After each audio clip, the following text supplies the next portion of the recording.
Hello everyone, welcome back to another video.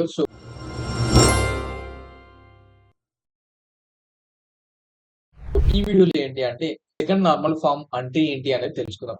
So DBMS లో normalisation అనేది very important topic in aspect of అది placements అయినా ఉండొచ్చు, లేదు అంటే ఎగ్జామ్స్ అయినా సరే. This is the most important topic. దీంట్లో ఆల్రెడీ మనం రిడెండెన్సీ అంటే ఏంటి అండ్ దానివల్ల వచ్చే ప్రాబ్లమ్స్ గురించి ఒక వీడియోలో అండ్ ఇంకొక వీడియోలో ఫస్ట్ నార్మల్ ఫామ్ అంటే ఏంటో తెలుసుకున్నాం.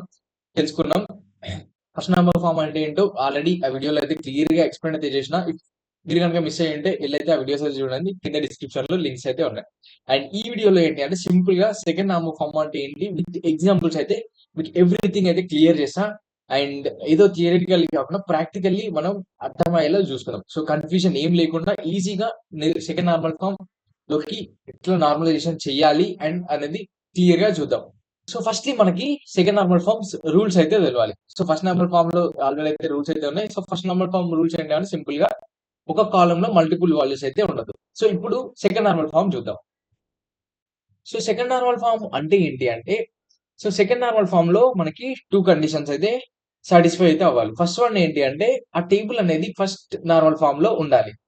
సో ఫస్ట్ నార్మల్ ఫామ్ లో ఆల్రెడీ ఉండాలి. అండ్ సెకండ్ రూల్ ఏంటి అంటే no partial functional dependencies exist. So ఇక్కడ మీరు కన్ఫ్యూజ్ అవ్వాల్సిన అవసరం ఏం లేదు. ఫస్ట్ మనం ఫంక్షనల్ డిపెండెన్సీ అంటే ఏందో తెలుసుకుందాం. సో తర్వాత పార్షియల్ ఫంక్షనల్ డిపెండెన్సీ అంటే ఏందో తెలుసుకుందాం. దాని తర్వాత సెకండ్ నార్మల్ ఫామ్ గురించి తెలుసుకుందాం.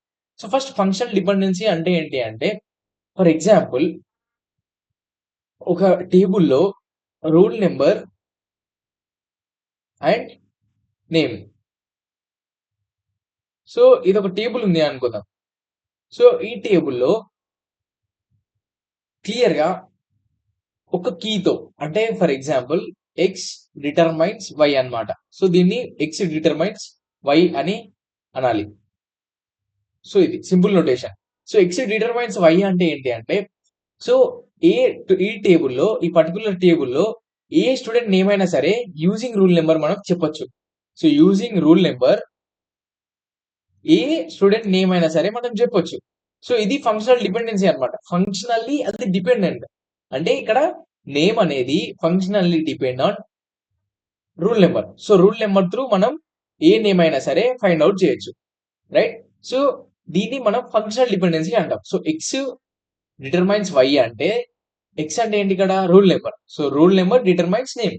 సో రూల్ నెంబర్ యూజ్ చేసుకొని యూనిక్ గా ప్రతి ఒక్కరి నేమ్ అనేది ఫైండ్ అవుట్ చేయొచ్చు, బికాస్ రూల్ నెంబర్ అనేది యూనిక్. సో ఇట్లా ప్రైమరీ యూజ్ మోస్ట్లీ యూజ్ చేసుకొని ఏంటి అంటే ఏ కాలంలో అయినా సరే, లైక్ ఏ కాలమ్స్ సంబంధించిన వాల్యూ అయినా సరే మనం ఫైండ్ అవుట్ చేయొచ్చు. అంటే నేమ్ అయినా సరే, అది అడ్రస్ అయినా సరే, స్టూడెంట్ సంబంధించిన ఏ డీటెయిల్స్ అయినా కొంచెం చెప్పొచ్చు కదా. సో అది లైక్ ఫంక్షన్ డిపెండెన్సీ అనేది ఇట్లా డినోట్ చేస్తాము. So x depend like x determines why అంటే rule number determines name for example. So ఇది functional dependency. So functional dependency అర్థమైంది కదా. సో నేమ్ అనేది కంప్లీట్లీ రూల్ నెంబర్ పైన డిపెండ్ అయి ఉంటుంది. దాన్ని ఫంక్షనల్ డిపెండెన్సీ అనేది అంటాం అనమాట. సో ఇప్పుడు ఏంటి అంటే పార్షియల్ ఫంక్షనల్ డిపెండెన్సీ అంటే ఏంటో తెలుసుకుందాం. సో పార్షియల్ ఫంక్షనల్ డిపెండెన్సీని ఇంకొక వేలో కూడా చెప్పొచ్చు. ఏంటి అంటే నాన్ కీ ఆట్రిబ్యూట్స్ అనేవి must be fully dependent on entire primary key అని కూడా చెప్పొచ్చు. సో ఇది క్వైట్ కన్ఫ్యూజింగ్ గా ఉంటది. సో దాన్ని ఎగ్జాంపుల్ త్రూ మనం సింప్లిఫై చేసుకుందాం. సో ఫర్ ఎగ్జాంపుల్ ఇక్కడ ఇచ్చిన టేబుల్ చూడండి. సో ఇక్కడ టేబుల్ చూస్తే ఇంతకుముందు మీకు ఎక్స్ డిటర్మైన్స్ వై అని ఏదైతే చెప్పిన రిలేషన్, సో ఇది ఫంక్షనల్ డిపెండెన్సీ అని చెప్పిన కదా నార్మల్ గా. సో దీన్ని ఫంక్షనల్ డిపెండెన్సీ అని ఎట్లయితే అంటామో, సో ఇక్కడ ఈ టేబుల్లో ఫంక్షనల్ డిపెండెన్సీస్ ఏమేమి ఉన్నాయని ఫైండ్ అవుట్ చేద్దాం. So for example student name అనేది స్టూడెంట్ ఐడితో డిటర్మైన్ చేయొచ్చు. సో స్టూడెంట్ ఐడి త్రూ మనం ఒక స్టూడెంట్ నేమ్ ని చెప్పొచ్చు. అదే ఒక స్టూడెంట్ ఐడితో స్టూడెంట్ తీసుకున్న కోర్స్ ని చెప్పొచ్చు, బట్ మల్టిపుల్ కోర్సెస్ ఉంటాయి. ఇక్కడ ఏంటి అంటే యూనిక్ గా చెప్పాలి. సో ఎగ్జాంపుల్ ఇక్కడ కోర్స్ ఐడి త్రూ ఏంటి అంటే మనం కోర్స్ నేమ్ అనేది చెప్పొచ్చు. అండ్ ఆ కోర్స్ కి పర్టికులర్లీ ఎన్ని క్రెడిట్స్ ఉన్నాయి అనేది కూడా యూజింగ్ కోర్స్ ఐడి చెప్పొచ్చు, రైట్? సో కోర్స్ ఐడిని యూజ్ చేసుకొని కోర్స్ నేమ్ ఫైండ్ అవుట్ చేయొచ్చు అండ్ క్రెడిట్ ని ఫైండ్ అవుట్ చేయొచ్చు. And using student ID student name ని ఫైండ్ అవుట్ చేయొచ్చు. సో ఇప్పుడు నా క్వశ్చన్ ఏంటి అంటే గ్రేడ్ ని ఫైండ్ అవుట్ చేయాలి అంటే దేన్ని యూజ్ చేసుకొని ఫైండ్ అవుట్ చేయొచ్చు. సో ఒక స్టూడెంట్ కి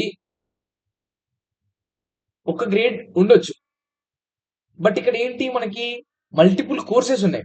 సో ఇక్కడ ఈ గ్రేడ్ అనేది ఎవ్రీ కోర్స్ కి రిలేట్ అయి ఉంది. సో ఒక్కొక్క కోర్స్ కి ఒక్కొక్క గ్రేడ్ అయితే ఉంది. అండ్ ఫర్ ఎగ్జాంపుల్ ఇక్కడ student ID first row second row compare చేయండి. So same person and different courses and different grades. So ఒక పర్టికులర్ స్టూడెంట్ గ్రేడ్ ఒక సబ్జెక్ట్ లో ఓన్లీ యూజింగ్ స్టూడెంట్ ఐడి చెప్పలేము. బికాస్ ఒక స్టూడెంట్ కి మల్టిపుల్ కోర్సెస్ ఉన్నాయి కాబట్టి యూనిక్ గా మనం చెప్పలేము. సో ఇక్కడ క్లియర్లీ మీరు అబ్జర్వ్ చేస్తే యూజింగ్ కోర్స్ ఐడి ఏంటి అంటే మనం చెప్పలేము, గ్రేడ్ చెప్పలేము స్టూడెంట్ కి సంబంధించింది. ఎందుకు అంటే ఇక్కడ ఫిజిక్స్ తీసుకుందాం ఫర్ ఎగ్జాంపుల్. ఇక్కడ ఫిజిక్స్ చూస్తే ఇక్కడ బి గ్రేడ్ ఉంది అండ్ ఇక్కడ ఫిజిక్స్ కి ఏ గ్రేడ్ ఉంది. బికాస్ ఇద్దరు డిఫరెంట్ స్టూడెంట్స్, ఇక్కడ అలైస్ ఇక్కడ Carroll. So different persons, so different grades. So ఇప్పుడు గ్రేడ్ ని డిటర్మైన్ చేయాలి అంటే ఓన్లీ మనకి స్టూడెంట్ ఐడి త్రూ చేయలేము, ఆర్ఎల్స్ కోర్స్ ఐడి త్రూ చేయలేము. అదే ఒకవేళ ఇక్కడే మనకి కాంపోజిట్ ప్రైమరీకి కాన్సెప్ట్ అనేది వస్తుంది అనమాట. సో ఇక్కడ కాంపోజిట్ అంటే ఏంటి అంటే సింపుల్ గా, so for example composite primary key అంటే ఏంటి అంటే లైక్ కాంపోజిట్ కీ. సో ఇప్పుడు గ్రేడ్ ఉంది, సో గ్రేడ్ ని డిటర్మైన్ చేయడానికి ఏమేమి కావాలి? సో కోర్స్ ఐడి కావాలి as well as student ID కావాలి. సో ఒక స్టూడెంట్ కి ఒక కోర్స్ లో ఏం గ్రేడ్ వచ్చిందని మనం చెప్పొచ్చు. ఓన్లీ కోర్స్ లో ఏం గ్రేడ్ ఉందని చెప్పలేము, బికాస్ ఒక్కొక్క స్టూడెంట్ ఒక్కొక్క గ్రేడ్ ఉంటది. అదే ఒక స్టూడెంట్ కి ఏం గ్రేడ్ ఉందని చెప్పలేము, బికాస్ ఒక స్టూడెంట్ కి మల్టిపుల్ కోర్సెస్ ఉన్నాయి, సో మల్టిపుల్ గ్రేడ్స్ ఉన్నాయి. సో ఒక స్టూడెంట్ కి ఒక గ్రేడ్ ఏంటి అనేది చెప్పలేదు. సో అట్లాంటి టైంలో ఈ కాంపోజిట్ కీ అనేది వాడతాం అనమాట. So student ID and course ID, so అది కాంపోజిట్ కీ అనమాట. ఇక్కడ చూడొచ్చు student ID and course ID. So grade ని మనం యూజింగ్ కాంపోజిట్ కీ ఈ రెండింటిని కలిపితే అప్పుడు మనం ఈ రెండింటిని వాడుకొని చెప్పొచ్చు సో గ్రేడ్ ఏంటి అనేసి. సో సో పర్టికులర్లీ ఒక టేబుల్ కి ప్రైమరీ కీ అంటే ఏంటి? ఎవ్రీ రోని యూనిక్ గా ఐడెంటిఫై చేయాలి. సో ఈ కేసులో మనకి ప్రైమరీ కీ ఏంది అంటే ఈ కాంపోజిట్ కీ. బికాస్ గ్రేడ్ అనే దాన్ని మనం డిటర్మైన్ చేయాలి అంటే పక్కా మనకి స్టూడెంట్ ఐడి కోర్స్ ఐడి రెండు కలిసే ఉండాలి. సో ఏ ఒక్కటి ఉన్నా సరే మనం గ్రేడ్ ని ఫైండ్ అవుట్ చేయలేము. ఓకే, సో ఇది కనుక మీకు కన్ఫ్యూజింగ్ ఉంటే మళ్ళీ ఒకసారి రివైండ్ చేసుకొని మళ్ళీ చూడండి, క్లియర్ గా మీకు అర్థమవుతుంది. సో ఇప్పుడు మనకి కాంపోజిట్ కీ అంటే ఏందో అర్థమైంది కదా. సో మల్టిపుల్ కాలమ్ నేమ్స్ ని కలిపి ఒక ప్రైమరీ కీ చేసుకుంటే దాన్ని కాంపోజిట్ ప్రైమరీ కీ అంటాం. సో ఇది composite primary key. So second normal form మీకు అర్థం కావాలి అంటే ఫస్ట్ మీకు కాంపోజిట్ ప్రైమరీ కీ పక్కా అర్థం కావాలి. సో అది అర్థం చేసుకోకుండా మీరు ప్రాబ్లమ్ సాల్వ్ చేయడానికి ట్రై చేసి డెఫినెట్లీ రాంగ్ ఆన్సర్స్ వస్తాయి అండ్ చాలా వేస్ లో మీరు చాలా కన్ఫ్యూజ్ అవుతారు. సో ఇప్పుడు మీకు కాంపోజిట్ ప్రైమరీ కీ అర్థమైంది కదా. సో గ్రేడ్ ని మనం ఐడెంటిఫై చేయడానికి ఈ రెండు కలిపి ఐడెంటిఫై చేసుకున్నాం. సో ఇప్పుడు టేబుల్ కి కాంపోజిట్ కి ఏంటి అని అడిగితే మనం ఏం చెప్పాలి? పక్కా స్టూడెంట్ ఐడి కోర్స్ ఐడి చెప్పాలి. బికాస్ ప్రతి కాలం ని ఐడెంటిఫై చేసేది ఇవి రెండే. సో రెండు కలిపితేనే ఐడెంటిఫై చేయగలుగుతాం. సో ఓన్లీ స్టూడెంట్ ఐడి తీసుకుంటే ఓన్లీ స్టూడెంట్ నేమ్ తప్ప మిగతావి ఏవి చేయలేము. అదే ఓన్లీ కోర్స్ ఐడి తీసుకుంటే only course name and credit చేయగలుగుతాం, గ్రేడ్ ని చేయలేము, స్టూడెంట్ నేమ్ ని చేయలేము. సో రెండు కలిపితే దెన్ మనం టేబుల్లో ఉన్నవి అన్ని ఐడెంటిఫై చేయొచ్చు. So that simple. సో ఇప్పుడు మీకు కాంపోజిట్ ప్రైమరీ కీ అంటే అర్థమైంది. సో ఇప్పుడు పార్షల్ డిపెండెన్సీ అంటే ఏంటి అంటే నార్మల్ గా సో ఫస్ట్ మనం ఫంక్షనల్ డిపెండెన్సీస్ ని నోట్ డౌన్ చేసుకోవాలి. So functional dependencies note down చేసుకోవాలి. సో ఫస్ట్లీ ఏంటి అంటే ఇంతకుముందు మీకు చెప్పినట్టు ఫస్ట్ మనం సో నోట్ డౌన్ చేసుకుంటే ఏంటి అంటే స్టూడెంట్ నేమ్ అనేది దేనిపైన డిపెండ్ అయి ఉంది? Student ID. సో దాన్ని ఎట్లా రాసాము? స్టూడెంట్ ఐడి త్రూ మనం ఏం చెప్పొచ్చు? స్టూడెంట్ నేమ్ ని చెప్పొచ్చు, right? And course ID through ఏం చెప్పొచ్చు? కోర్స్ నేమ్ ని చెప్పొచ్చు. And also course ID through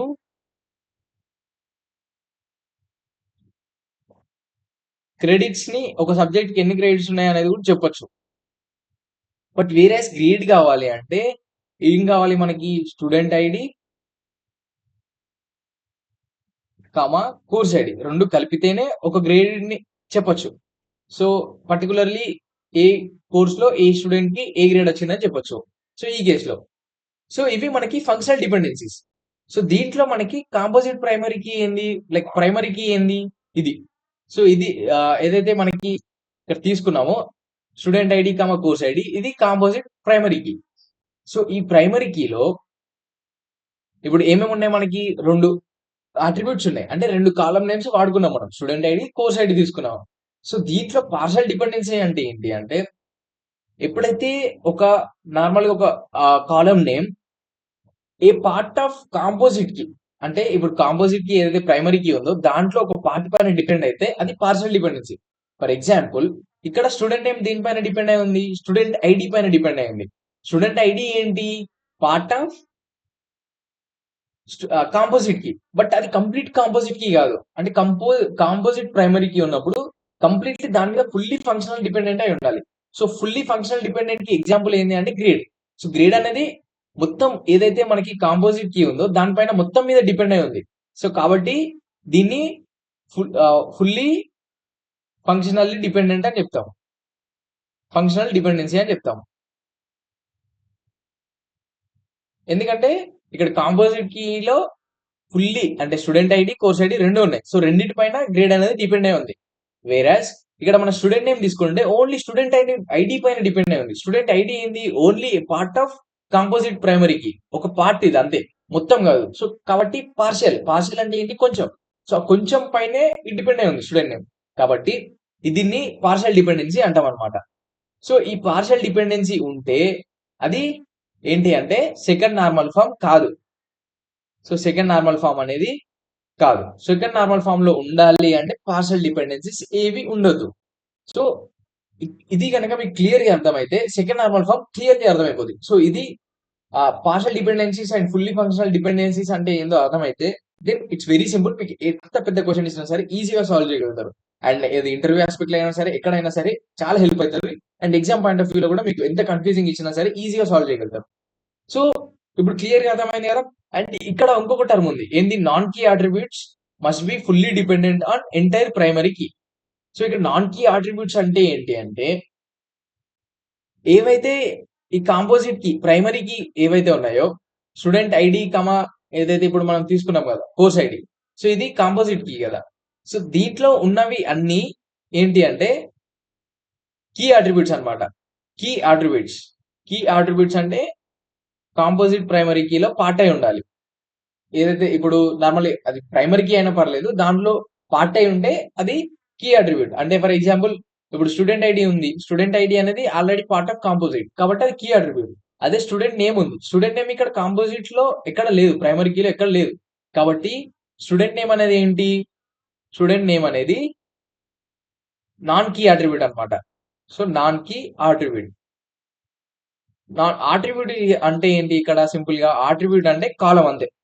so non key attribute అనేది ఫుల్లీ డిపెండెంట్ ఆన్ ఏంటి అంటే ప్రైమరీ కీ ఏదైతే ఉందో దాని మీద డిపెండ్ అయి ఉండాలి. అంటే ఇక్కడ స్టూడెంట్ నేమ్ అనేది ఫుల్లీ డిపెండ్ అయి ఉండాలి. అంటే స్టూడెంట్ ఐడి, కోర్స్ ఐడి ఉండాలి. బట్ ఇక్కడ లేదు. సో అదే partial dependency. So same 2 same.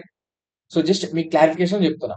So ఇది మీకు అర్థమైతే దెన్ దీన్ని ఎట్లా సాల్వ్ చేయాలో ఇప్పుడు చూద్దాం. సో ఇప్పుడు ఈ పార్షియల్ డిపెండెన్సీస్ వల్ల ప్రాబ్లమ్ ఏంది అంటే చాలా డేటా అనేది రిపీట్ అయిందన్నమాట. సో ఇక్కడ మీరు ఎగ్జాంపుల్‌గా చూస్తే ఇక్కడ ఎల్ఐసి అనేది ఇక్కడ ఉంది, ఇక్కడ ఉంది. బాబు ఇక్కడ ఉంది, ఇక్కడ ఉంది. అండ్ కోర్ సైడ్ ఇక్కడ, ఇక్కడ. సో ఇట్లా మల్టిపుల్ టైమ్స్ అనేవి రిపీట్ అయితేనే ఉన్నాయి. రైట్? సో ఇది డేటా రిడెండెన్సీ. సో మనం నార్మలైజేషన్ ఎందుకు చేస్తున్నాము? డేటా రిడెండెన్సీ తగ్గించడానికి. సో ఈ పార్షియల్ డిపెండెన్సీని ఎలిమినేట్ చేస్తే ఈ డేటా ఏదైతే రిడెండెన్సీ ఏదైతే ఉందో అదంతా రిమూవ్ అయిపోద్ది. సో ఇప్పుడు దీన్ని ఎట్లా సాల్వ్ చేయాలో చూద్దాం.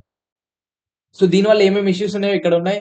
సో ఈ నోట్స్ కావాలి అంటే జస్ట్ కింద డిస్క్రిప్షన్‌లో లింక్ అయితే ఉంటది. సో వెళ్లైతే యాక్సెస్ అయితే చేయండి. సో ఇప్పుడు వీటికి సంబంధించి ఎగ్జాంపుల్ అయితే ఇంకొకటి చూద్దాం. సో ఇప్పుడు నార్మల్‌గా ఇప్పుడు ఏదైతే పైన ఎగ్జాంపుల్ ప్రాబ్లమ్ ఏదైతే చూసినామో నార్మల్‌గా ఇప్పుడు ముందు ఎగ్జాంపుల్ ఏదైతే చూసినామో సో దాన్ని నార్మలైజ్ చేయాలి. సో అది మనకి ఎగ్జామ్‌లో కూడా ఇస్తారు నార్మలైజ్ చేయమని. సో దాన్ని ఏం చేయాలి అంటే సింపుల్‌గా డీకంపోజ్ చేయాలి. సో డీకంపోజ్ అంటే ఏంటి అంటే టేబుల్స్‌ని స్ప్లిట్ చేయాలి. కాలమ్స్‌ని స్ప్లిట్ చేయాలి. సో ఈ కేస్‌లో మనకి ఈ ఎగ్జాంపుల్ కేస్‌లో ఏంటి అంటే సింపుల్‌గా జస్ట్ స్టూడెంట్ డీటెయిల్స్ ఉన్నాయి అండ్ కోర్స్ డీటెయిల్స్ ఉన్నాయి. సో వాటిని మనం సెపరేట్ చేస్తే అప్పుడు పార్షియల్ డిపెండెన్సీస్ ఏమి ఉండదు. సో ఎట్లా డివైడ్ చేయాలి అంటే పార్షియల్ డిపెండెన్సీస్ అన్ని పోవాలి.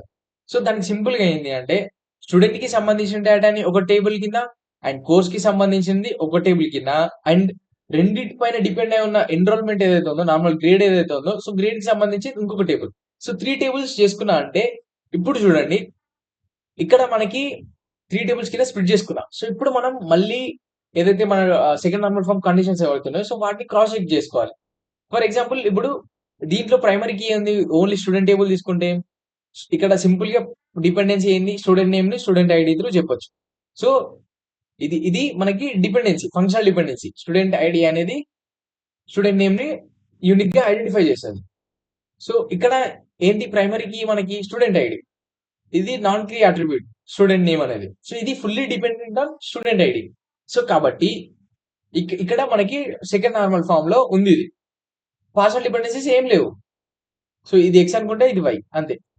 సో ఇక్కడ కాంపోజిట్ ప్రైమరీ కీ ఏంది? ఫస్ట్ ఫైండ్ అవుట్ చేయాల్సింది student ID. So student ID పైన కంప్లీట్లీ నేమ్ అనేది డిపెండ్ అయి ఉంది కాబట్టి సెకండ్ నార్మల్ ఫై ఏదైతే పార్షల్ డిపెండెన్సీ ఉన్నదో సాటిస్ఫై అయింది. అండ్ నెక్స్ట్ కోర్స్ టేబుల్ చూద్దాం. కోర్స్ టేబుల్లో ఇంతకుముందు చెప్పినట్టు కోర్స్ ఐడి త్రూ మనం కోర్స్ నేమ్ ని ఐడెంటిఫై చేయొచ్చు అండ్ ఆల్సో క్రెడిట్ ని ఐడెంటిఫై చేయొచ్చు. అంటే course ID determines course name and course ID determines credits, right. ఇక్కడ ప్రైమరీ కీ ఏంటి ఈ టేబుల్లో? Course ID. So course ID through ఇవి రెండు ఐడెంటిఫై చేయొచ్చు. సో కోర్స్ ఐడి పైన ఈ మిగతావి అన్ని డిపెండ్ అయి ఉండాలి. సో కోర్స్ ఐడి పైన ఆల్రెడీ కోర్స్ నేమ్ డిపెండ్ అయి ఉంది అండ్ క్రెడిట్స్ కూడా డిపెండ్ అయి ఉంది. So 2NF conditions satisfied, right. And next enrolment table. So enrolment table చూస్తే సో మనకి గ్రేడ్ దేనిపైన డిపెండ్ అయి ఉంది? సో ఇక్కడ అవసరమైతే ఇవే రిలేషన్స్ మీరు మళ్ళీ కొత్తగా చేయాల్సిన అవసరం లేదు. ఆల్రెడీ మనం ఇక్కడ నోట్ చేసుకునేవి ఇవి. సో ఇక్కడ ఆల్రెడీ మనం నోట్ చేసుకున్నాం, రైట్. సో ఇది స్టూడెంట్ టేబుల్ అండ్ ఇవి రెండు వచ్చేసి కోర్స్ టేబుల్ అండ్ ఇది గ్రేడ్ టేబుల్ కిందకి డివైడ్ చేసుకున్నాము. సో ఇక్కడ చూడండి, student ID course ID determines grade. So ఇదే మనకి functional dependency. Student ID course ID determines grade. So ఇక్కడ ప్రైమరీకి ఏంది? కాంపోజిట్ ప్రైమరీకి కావాలి పక్క. స్టూడెంట్ ఐడి త్రూ గ్రేడ్ చెప్పలేము బికాస్ ఒక స్టూడెంట్ కి మల్టిపుల్ కోర్సెస్ ఉన్నాయి. అండ్ ఒక కోర్స్ ఐడిని పట్టుకొని కూడా గ్రేడ్ చెప్పలేము, ఎందుకంటే ఒక్కొక్క స్టూడెంట్ కి ఒక్కొక్క గ్రేడ్ ఉంది. కాబట్టి రెండు మిక్స్ చేస్తేనే మనం గ్రేడ్ చెప్పగలుగుతాం. సో ఈ స్టూడెంట్ ఐడి కోర్స్ ఐడి అనేది కాంపోజిట్ ప్రైమరీకి. సో దాంట్లో గ్రేడ్ అనేది ఫుల్లీ డిపెండెంట్ ప్రైమరీ కీ పైన.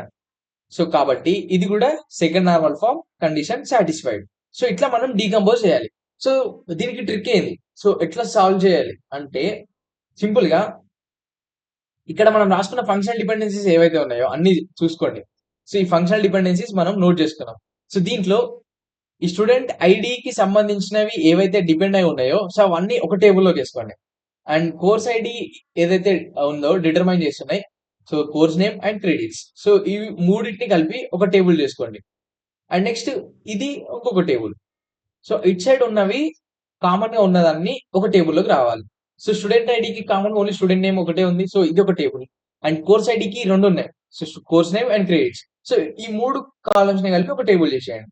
అండ్ ఇక్కడ చూసుకుంటే గ్రేడ్ ఉంది. సో గ్రేడ్ అనేది ఈ రెండింటి పైన డిపెండ్ అయింది. సో ఆ రెండింటిని వీటిని కలుపుకొని ఇంకొక టేబుల్ చేసుకోండి. సో ఇప్పుడు ఆటోమేటిక్ గా మీకు సెకండ్ నార్మల్ ఫామ్ లోకి వచ్చేస్తారు. సో ఆ టేబుల్ ని డికంపోజ్ చేసినట్టే. సో ఇట్లా మనం ఈ డికంపోజ్ చేసి సెకండ్ నార్మల్ ఫామ్ లోకి ఇచ్చిన టేబుల్ ని తీసుకురావచ్చు. సో మీకు క్లియర్లీ అర్థమైంది కదా. సో ఇది second normal form example. So ఇంకొక ఎగ్జాంపుల్ కూడా చూడండి, ఇక్కడ క్విక్ గా చెప్తా. సో మీరు క్లియర్ గా ఈ పీడిఎఫ్ ని యాక్సెస్ చేసి క్లియర్ గా చూడండి, మీకు ఇంకా క్లియర్ గా అర్థమవుతుంది. ఫర్ ఎగ్జాంపుల్ ఇక్కడ ఆర్డర్ ఐడి ఉంది, product ID and customer name, product name, price and quantity. So ఇప్పుడు ఫస్ట్ ఏంటి అంటే మీరు ఇక్కడ ఇచ్చిన డేటాని చెక్ చేయాలి. సో ఇక్కడ చూసుకుంటే ఆర్డర్ ఐడీస్ అనేవి రిపీట్ అయినాయి అండ్ ప్రోడక్ట్ ఐడీస్ కూడా రిపీట్ అయినాయి అండ్ ఇక్కడ నేమ్ చూసుకుంటే రిపీట్ అయినాయి automatically. So next order ID same ఉన్నప్పుడు కస్టమర్ నేమ్ కూడా చేంజ్ అయ్యింది అండ్ ప్రోడక్ట్ నేమ్ అనేది ప్రోడక్ట్ ఐడి పైన డిపెండ్ అయ్యింది అండ్ ప్రైస్ వచ్చేసి క్లియర్లీ మనకి ప్రోడక్ట్ ఐడి పైన డిపెండ్ అయితే ఉంది అండ్ క్వాంటిటీ అనేది మనకి ఓన్లీ ఆర్డర్ ఐడి త్రూ చెప్పలేం, ప్రోడక్ట్ ఐడి త్రూ చెప్పలేం. సో క్లియర్లీ ఇప్పుడు మనం నోట్ అవుట్ చేద్దాం. సో ఎక్కువ కన్ఫ్యూజ్ అవ్వకుండా మీరు క్లియర్లీ సాల్వ్ చేయాలంటే ఫస్ట్ మీరు ఫంక్షనల్ డిపెండెన్సీస్ ఫైండ్ అవుట్ చేయాలి. సో ఇప్పుడు ఆర్డర్ ఐడి త్రూ చూద్దాం. So using order ID unique గా మనం ఏమేమి చెప్పొచ్చు చూద్దాం. So using order ID common గా, సో ఇక్కడ ఉంది ఆర్డర్ ఐడి, ఇక్కడ ఉంది. సో ఈ రెండు రోస్ కి కామన్ గా ఏమేమి వాల్యూస్ ఉన్నాయి అనేది చూడండి. సో కామన్ వాల్యూస్ ఏమేమి ఉన్నాయి? Customer name. సో అంతకు మించి మనకి ఏ వాల్యూస్ కూడా కామన్ గా లేదు. సో కాబట్టి ఓన్లీ కస్టమర్ నేమ్ అనేది మనం యూజింగ్ ఆర్డర్ ఐడి చెప్పొచ్చు, కస్టమర్ నేమ్ చెప్పొచ్చు. And next using product ID ఏమేమి చెప్పొచ్చో చూద్దాం. సో ప్రోడక్ట్ ఐడిని యూజ్ చేసుకొని ఏమేమి చెప్పొచ్చు? సో ప్రోడక్ట్ ఐడి ఏమేమి ఉన్నాయి ఇప్పుడు కామన్ గా? సో ఇప్పుడు ప్రోడక్ట్ ఐడి తీసుకుంటే